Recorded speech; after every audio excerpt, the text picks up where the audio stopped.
Directories के बारे में, डायरेक्टरी क्या होती हैं और हिडन डायरेक्टरी को हम कैसे देख सकते हैं, और डायरेक्टरी से या सब डायरेक्टरी को कैसे डिलीट कर सकते हैं, पेरेंट डायरेक्टरी हमारी क्या होती है, ubuntu में फाइल सिस्टम क्या चीज़ है, फाइल सिस्टम क्या होता है, उसके बारे में जानेंगे। सो ये बहुत ही इंपॉर्टेंट कॉन्सेप्ट है गाइस जो मैं आपको लाइनेक्स पे लेके आया हूँ।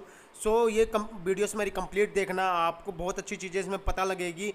जो बेसिक सीखना चाह रहे हैं, बेसिक कॉन्सेप्ट क्लियर करना चाह रहे हैं, उसी के बारे में मैं टॉपिक बना के लेके आया हूँ। तो चलते हैं मेरी कंप्यूटर स्क्रीन पर। आप ऑलरेडी मेरी कंप्यूटर स्क्रीन पर है ही। मैं पहले डायरेक्टरी के बारे में बात करूँगा। आप तो पहले मेरी पिछली वीडियो आपने शायद देख ली होगी, अगर नहीं देखी है तो मेरी पिछली वीडियो देख लें, उसमें कुछ बेसिक इंपॉर्टेंट कमांड्स मैंने दी हैं। सो वो ज़रूर एक बार व्यू कर लेना। सो वो भी बहुत इंपॉर्टेंट टॉपिक है आगे बढ़ने से पहले। सो यहाँ पे आज मैं आपको डायरेक्टरीज एंड पेरेंट डायरेक्टरीज बता रहा हूँ कि फाइल सिस्टम हमारा क्या होता है लाइनेक्स के अंदर। ये तो होता है हमारा शॉर्ट लिस्टिंग जिसको हम बोलते हैं। अगर हमें इसे लॉन्ग लिस्टिंग में चेक करना है तो यहाँ पे हम लोग -l का और यूज करते हैं, ls स्पेस -l। ये आपका लॉन्ग लिस्टिंग में शो आउट करता है।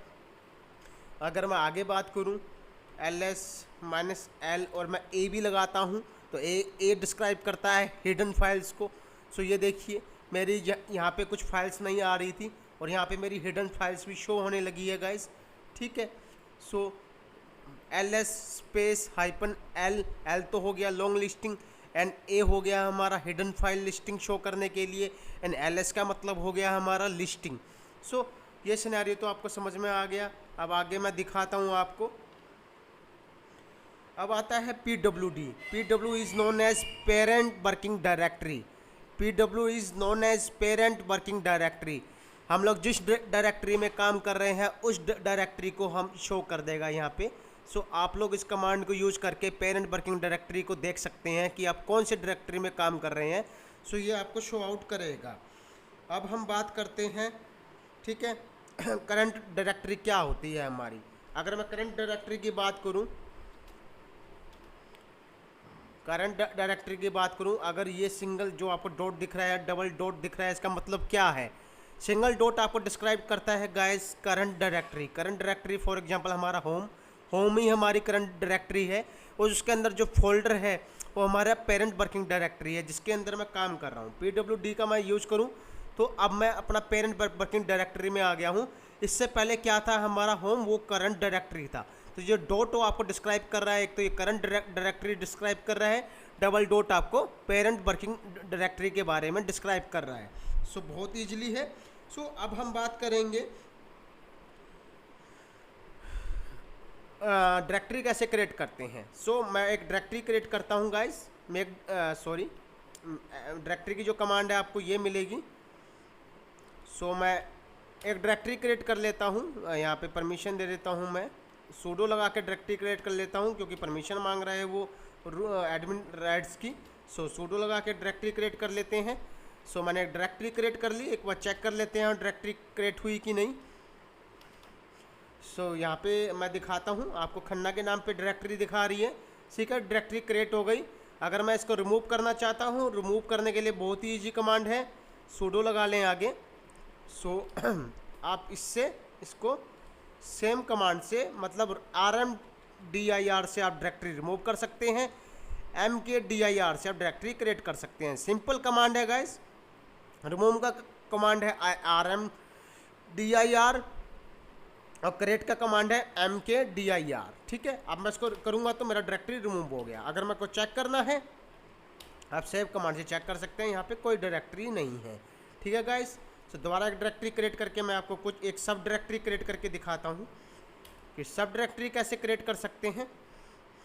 सो यहाँ पे सब डायरेक्टरी क्रिएट करने के लिए गाइस -p का मैं यूज करता हूँ और मैं पे खन्ना और ऑफिस। सो यहाँ पे सूडो लगा लें। सो मेरा खन्ना के अंदर ऑफिस डायरेक्टरी क्रिएट हो गया है। अगर मैं चाहता हूँ मेरा ये डायरेक्टरी डिलीट हो जाए।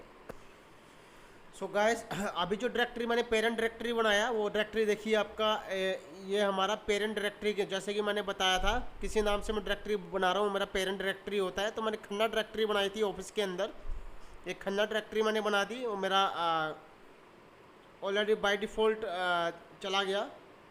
मेरा रूट के अंदर वो डायरेक्टरी है, अवेलेबल है। अगर मैं इस डायरेक्टरी को रिमूव करना चाहता हूँ, मैं दिखाता हूँ आपको। रूट के अंदर जाते हैं। अब मैं उस डायरेक्टरी को विजिबल करना है तो मेरे को ये कमांड चलाना है। सो अभी हम चेक करते हैं। अभी मेरा जो खन्ना डायरेक्टरी है, जो मैंने अभी पेरेंट डायरेक्टरी बनाया था, अगर मैं उसको रिमूव करना चाहता हूँ, पहली बात तो मैं आपको बता दूँ, रूट पर जाने के लिए CD स्पेस हाइपन का हम यूज करते हैं। हम रूट डायरेक्टरी में आ जाएंगे। मैं क्लियर कर लेता हूँ उसको। सो ये आपकी जो सिंबल है आपको डिस्क्राइब करता है कि आप ऑलरेडी रूट डायरेक्टरी में है।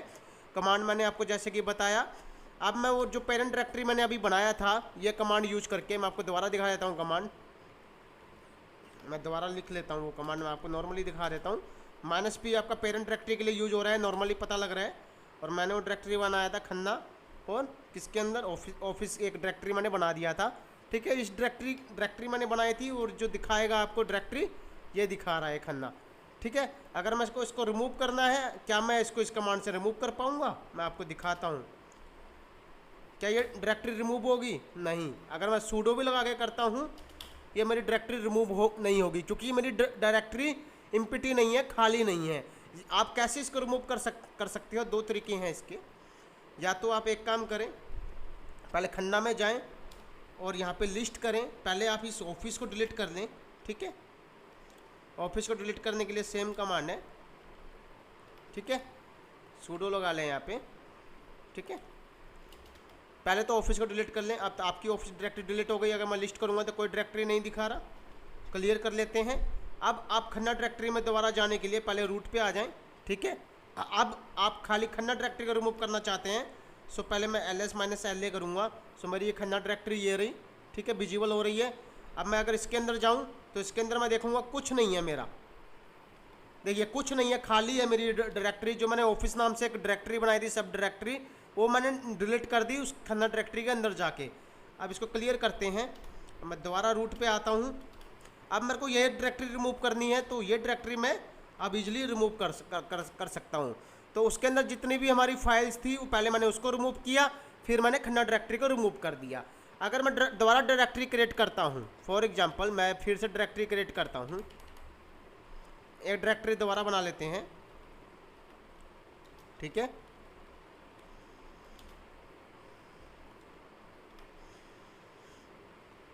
फिर से वही डायरेक्टरी दोबारा बना लेते हैं आपको समझाने के लिए। चलो ठीक है, ठीक है, सॉरी सूडो यहाँ पे नहीं लगा। सो सूडो ले लेते हैं। ठीक है, 2 सेकेंड।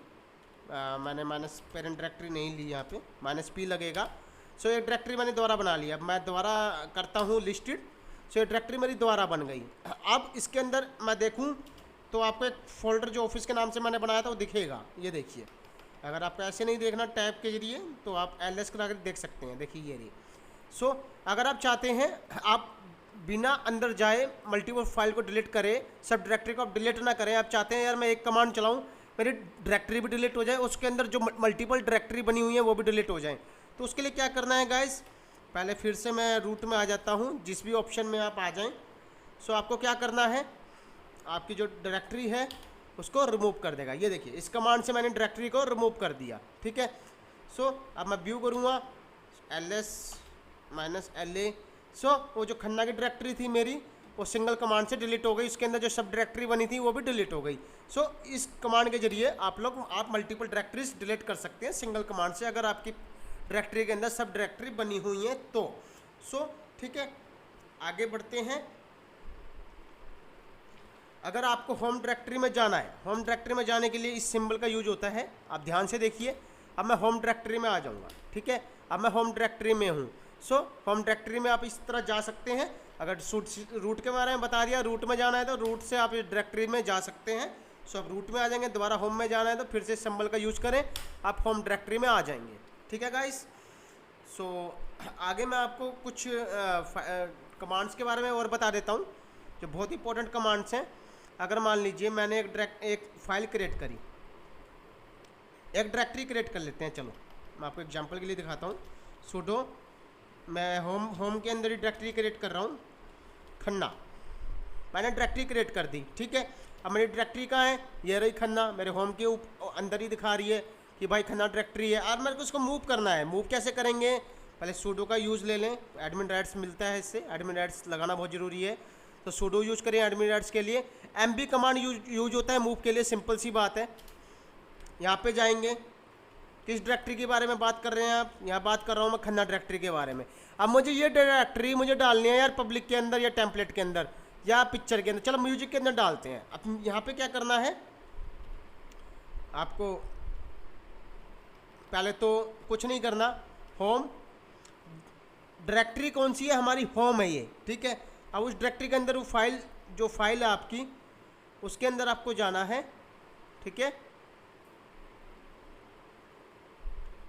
ठीक है। अब वो फाइल कहाँ है आपकी, म्यूजिक कहाँ है आपकी, एक एडमिनिस्ट्रेटर की यूजर के अंदर है, एडमिनिस्ट्रेटर यूजर के अंदर गए, फिर म्यूजिक।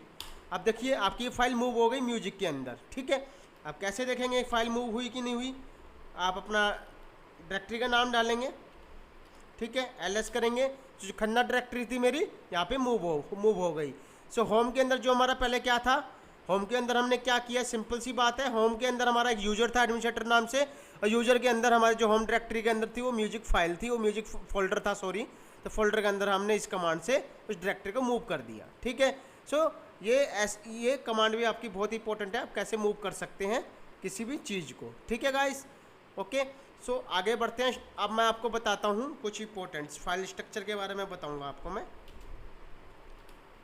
सो इसका मतलब, इसका मीनिंग तो मैंने आपको बता ही दिया था। पेरेंट, ये आपकी करंट डायरेक्टरी डिस्क्राइब करता है, डबल डॉट आपकी पेरेंट डायरेक्टरी डिस्क्राइब करता है, ठीक है, ठीक है गाइस, इसके बारे में मैंने आपको बता ही दिया था। अब आगे चलते हैं, कुछ मैं आपको इम्पोर्टेंट चीज़ें बताता हूँ।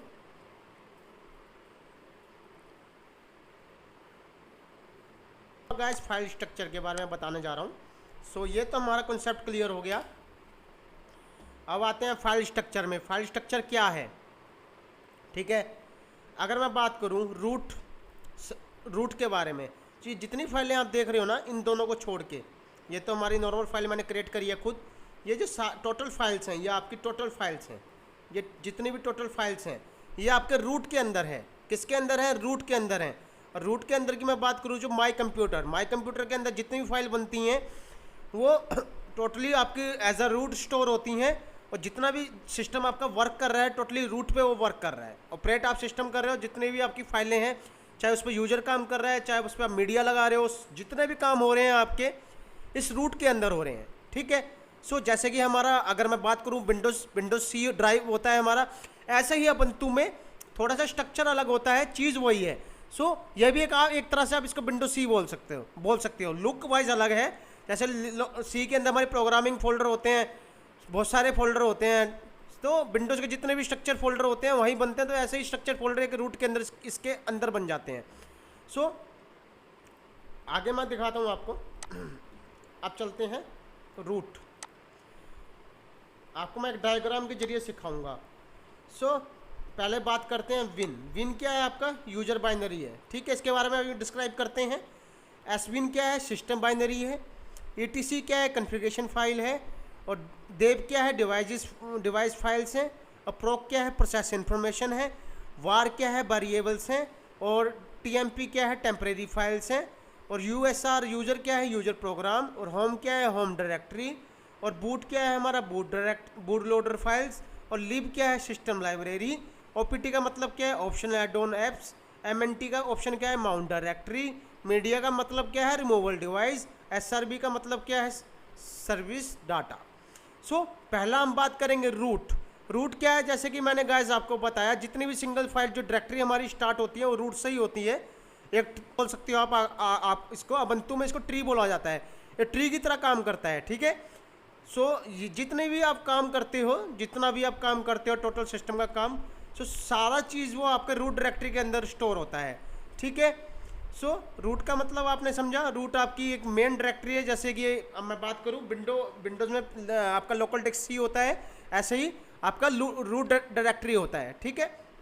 आप दूसरा आते हैं विन यूजर बाइनरीज में। मैंने बताया था ना, विन यूजर बाइनरीज की बात करें, आपका विन यूजर बाइनरीज आपकी एजुकेटेबल फाइल होती हैं, उसको रन करने में मदद करता है, ठीक है। जैसे कि आप कोई पिंग लगा रहे हो, या PS कमांड रन कर रहे हो, या लिस्ट कमांड जो मैंने अभी आपको दिखाई थी रन कर रहे हैं, या कॉपी कमांड रन कर रहे हैं, सो टोटली बिन में ऑलरेडी स्टोर्ड होती हैं, सो आप इसको इजीली रन कर पाते हैं। सो टोटली उसको हम बोलते हैं बिन, ठीक है। एस बिन क्या होता है, ये आपकी सिस्टम बाइनरी होती हैं। जैसे कि हमारा कोई बाइनरी फाइल कंटेन करता है ना, एग्जीक्यूटेबल फाइल होती हैं हमारी, जैसे रिबूट करते हैं पीसी, एफ डिस्क हो गया आपका, अगर मैं बात करूँ हार्ड ड्राइव के पार्टीशन हो गए, या हम कोई पिंग ले रहे हैं नेटवर्क का, IF कन्फ्लिक्ट हो गया, या IP टेबल्स हो गई, वो सारे हमारे एस बिन में स्टोरेज होती है। बिन और एस बिन में ज़्यादा फ़र्क नहीं है, बिन और एस बिन आप बोल सकते हैं दोनों सेम चीज़ हैं। सो दोनों ही आपकी बाइनरी एग्जीक्यूटेबल फाइल कंज्यूम करती हैं, जो आपकी मदद करती हैं। एग्जाम्पल मैंने दिया है यहाँ पे, IP tables, reboot, F disk and EF conflict, ये सब फाइलें आप इसमें ऑलरेडी स्टोर होती हैं, तो आप इजीली रन कर सकते हैं अपने कमांड विंडो में, ठीक है। ATC का मतलब क्या होता है, देखिए ATC क्या होता है ना, ATC एक प्रोग्रामल, ATC क्या होता है गाइस, जो भी प्रोग्रामेबल फाइल होती हैं, जो प्रोग्राम्ड होती हैं ऑलरेडी, वो एज अ शेल स्क्रिप्ट वो आपकी ATC के अंदर होती हैं। सो जो जैसे कि मैं बात करूँ, जब हम सिस्टम स्टार्टअप करते हैं, शट डाउन करते हैं, तो ऑलरेडी प्रोग्रामेबल फाइल होती हैं। सो वो आपको ATC कॉन्फ़िगरेशन फाइल्स के अंदर मिल जाएंगी। फॉर एग्जांपल मैं बात करूँ, अगर मैं resolve.config की बात करूँ, तो ये नेटवर्क की फ़ाइल है जो कि आपके इश्यूज़ को रिजोल्व करने के लिए वर्क करती हैं। सो ये भी as a shell script ATC के अंदर आपको प्रोग्रामेबल मिल जाएगी। सो ATC का मतलब आपको समझ में आ गया, फाइल को समझ में आ गया। अब डेव डिवाइसेस क्या होती हैं, सबसे अगर मैं साधारण एग्जांपल बोलूँ, डेव आपकी USB डिवाइसेस जो भी आपकी USB पॉइंट में कनेक्ट होती हैं, वो एज नोन एज डेव होती हैं। चाहे वो प्रिंटर है, चाहे आपकी कोई भी डिवाइस है, चाहे आप कोई भी कुछ भी लगा रहे हैं XYZ एज अ USB, सो आपकी डिवाइस फाइल्स में लगती है, इसको हम डेव बोलते हैं, ठीक है। प्रोसेस इंफॉर्मेशन, प्रोसेस इंफॉर्मेशन का सबसे इंपॉर्टेंट है। प्रोसेस इंफॉर्मेशन अगर मैं बोलूँ शॉर्टकट में, अगर अप टाइम हम अभी चेक कर रहे थे, आपको मैंने पिछली से पिछली वीडियो में दिखाया था, अप टाइम चेक कर रहे हो आप। अगर मैं बात करूँ टॉप कमांड आप यूज़ कर रहे हो, किसी मतलब CPU की यूसेज चेक कर रहे हो, अगर आप मैं बात करूँ लास्ट कमांड कब रन हुई, सो ये सारी इंफॉर्मेशन गैदर करता है प्रोसेस इंफॉर्मेशन। जो इंफॉर्मेशन आपके सिस्टम में एज अ PID प्रोसेस करता है ना, सो उसके लिए ये काम आती है, ठीक है गाइस।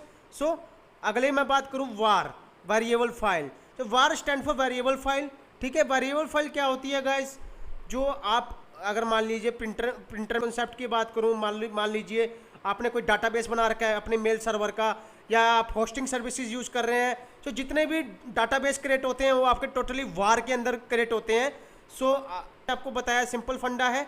सो वार आपकी टेम्परेरी फाइल्स भी क्रिएट करता है, मतलब जो भी टेम्परेरी फाइल्स आपकी क्रिएट होती हैं वो आप एज अ स्पूल या लोक फाइल्स कुछ भी बोल लीजिए, वो स्टैंड फॉर वेरिएबल फाइल्स उसको बोलते हैं, वो आपकी वार के अंदर लोकेटेड होती हैं, ठीक है गाइस। टेम्परेरी फाइल्स आपको पता ही हैं, जो भी आप काम सिस्टम पे कर रहे हैं टोटली टेम्परेरी फाइल्स में ही एक टेम्परेरी फाइल आपकी बन जाती है, उसमें स्टोर हो जाती है। सो वो उसको हम टेम्परेरी फाइल्स बोलते हैं। यूजर प्रोग्राम, ये सबसे इंपॉर्टेंट है। यूजर प्रोग्राम आप नाम से ही समझ गए होंगे, ठीक है। आप कोई भी काम कर रहे हैं, ठीक है, चाहे आप अपाची सॉफ्टवेयर इंस्टॉल कर रहे हैं, अगर मैं एग्जांपल दूं, आप या कोई टॉमकैट सॉफ्टवेयर इंस्टॉल कर रहे हैं, ubuntu का XYZ जो भी सॉफ्टवेयर आप इंस्टॉल कर रहे हैं, वो as a user program work होता है। चाहे डॉक्यूमेंटेशन है, चाहे आपका सोर्स कोड है, कोई भी XYZ अगर मैं बताऊँ, वो आपका नोन एज ये। और ये PPT मैं आपको यूट्यूब के डिस्क्रिप्शन में दे दूंगा, आप बाद में भी रीड कर सकते हैं। होम डायरेक्टरी क्या होती है गाइस आपकी, अगर मैं होम डायरेक्टरी की बात करूं, होम डायरेक्टरी आपकी जहाँ पे आपकी पर्सनल फाइल स्टोर होती है, जहाँ का आपका यूजर क्रिएट होता है, वो आपकी होम डायरेक्टरी होती है, ठीक है गाइस। ये मैं और आप बूट लोडर फाइल्स क्या होती हैं, boot loader files is known as guys, अगर आपका सिस्टम जब बूट हो रहा है, जो फाइल्स बूटिंग फाइल्स होती हैं उसको हम बूट लोडर फाइल बोलते हैं। जैसे कि हम बात करें कर्नल, हमारे सिस्टम के जो ऑपरेटिंग सिस्टम के कर्नल होते हैं, कर्नल आपके बूट में स्टोर होते हैं, सो वो नोन एज आपके बूट लोडर फाइल में जाते हैं, और उसको हम बूट लोडर फाइल ही बोलते हैं। लिब सिस्टम क्या होता है गाइस, ये आपकी लाइब्रेरी होती हैं, ठीक है। हमारी सबसे मेन लाइब्रेरी फाइल्स होती हैं जो हेल्प करती हैं हमारे सिस्टम को रन करने में या बूट करने में। सो टोटल मेन काम इसका यही होता है, लिब का। लाइब्रेरीज हमारी हर सिस्टम की होती हैं, चाहे हम सिस्टम को रिबूट कर रहे हैं, बूट कर रहे हैं, सो उसको एग्जीक्यूट करने में किसी भी फाइल को हमारी ये मदद करती हैं लाइब्रेरीज।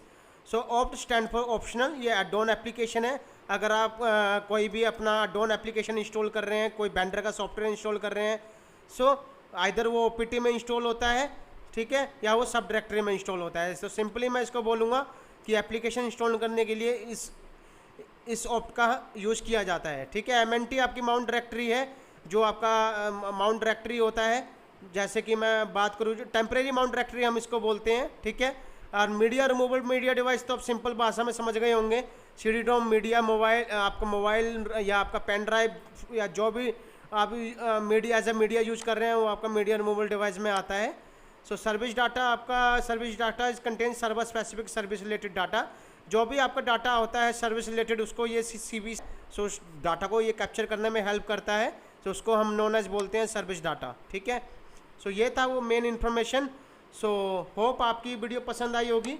मैंने आज आपको इस पूरे ट्री स्ट्रक्चर के बारे में बताया और कुछ इंपॉर्टेंट बाइनरीज के बारे में भी बताया। सो मैं आपको ये चीज़ अपने यूट्यूब के डिस्क्रिप्शन में दे दूंगा, सो इसको एक बार रीड कर लेना, बहुत ही अच्छी चीज़ है और कमांड्स के बारे में आपको इन्फॉर्मेशन गैदर कर ही दी है। सो चलिए गाइस, आज के लिए इतना ही। Bye bye guys, take care, मिलते हैं अगली वीडियो में।